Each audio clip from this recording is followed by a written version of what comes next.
Hi, I'm Baron Gus and I'm a product specialist here at JR. Today, I want to introduce you to JR's innovative serial communication system, XBus. By employing XBus in your model, you can simplify your radio installation, make your model safer, increase performance, and use your time for flying instead of setup. And for those of you who fly complex or large-scale aircraft, our new line of XBus compatible components can actually save you money. Traditional RC systems have always consisted of a receiver, a battery, and servos. The connections have always been made by plugging corresponding servo into one of the appropriate channels and then adding the power.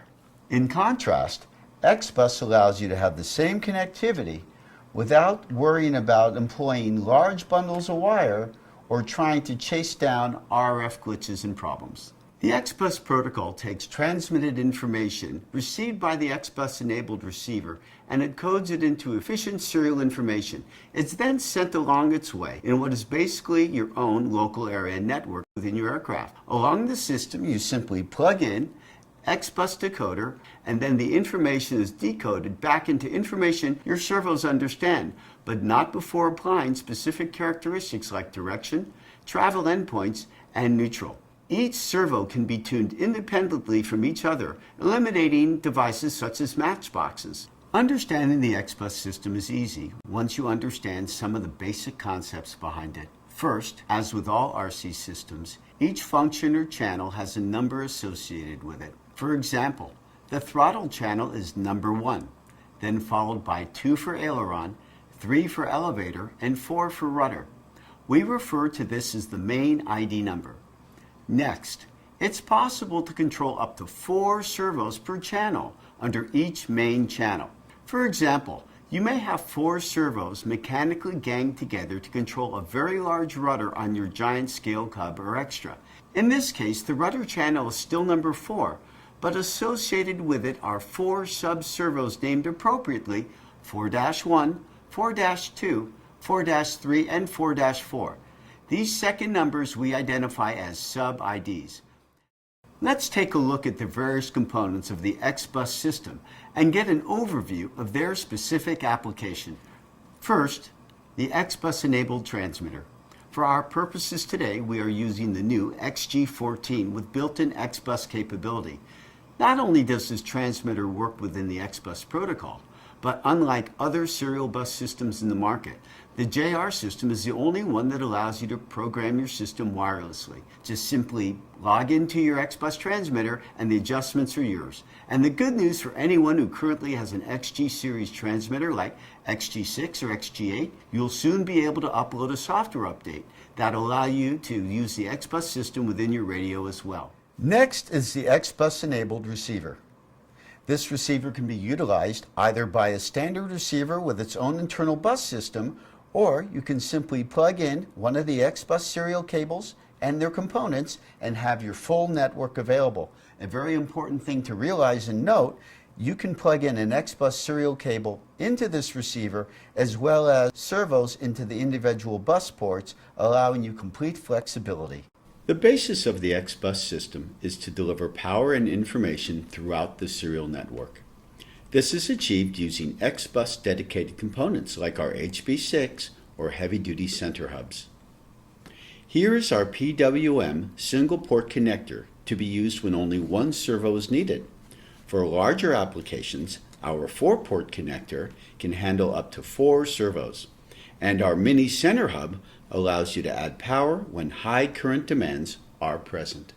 Our last component is our XBus heavy-duty center hub.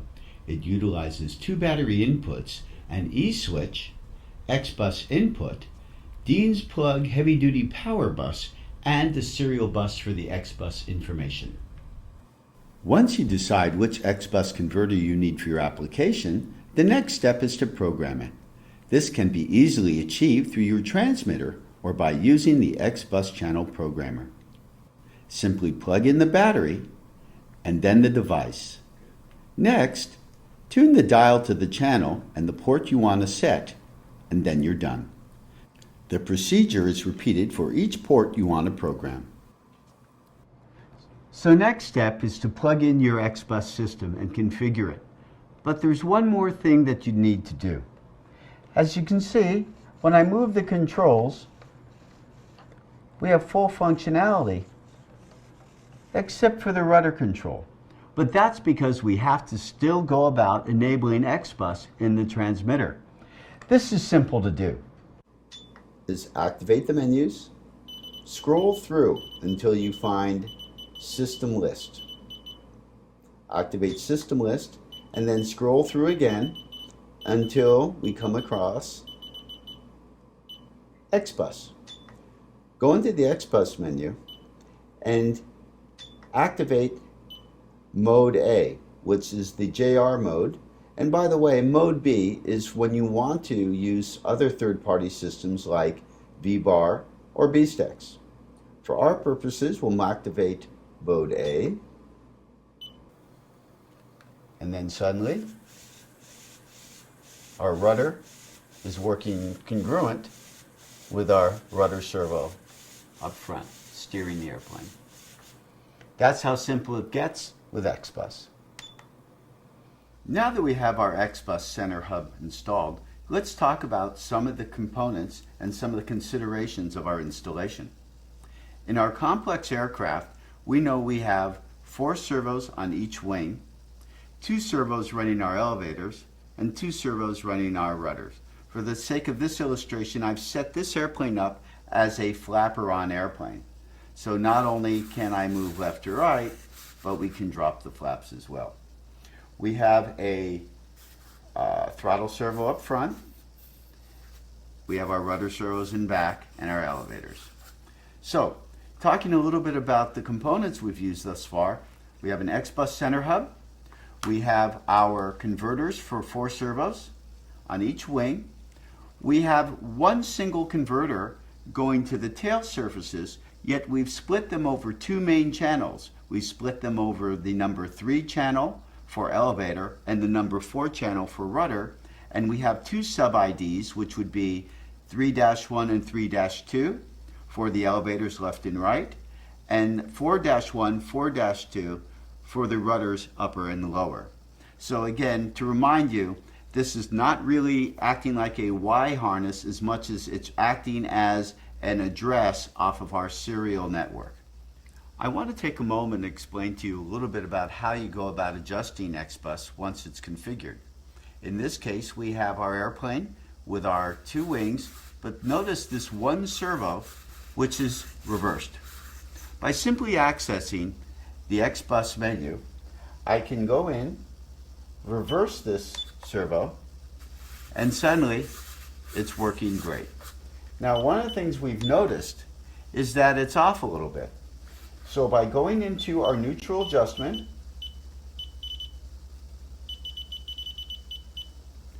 we can then start to make very small changes and fine-tune that control surface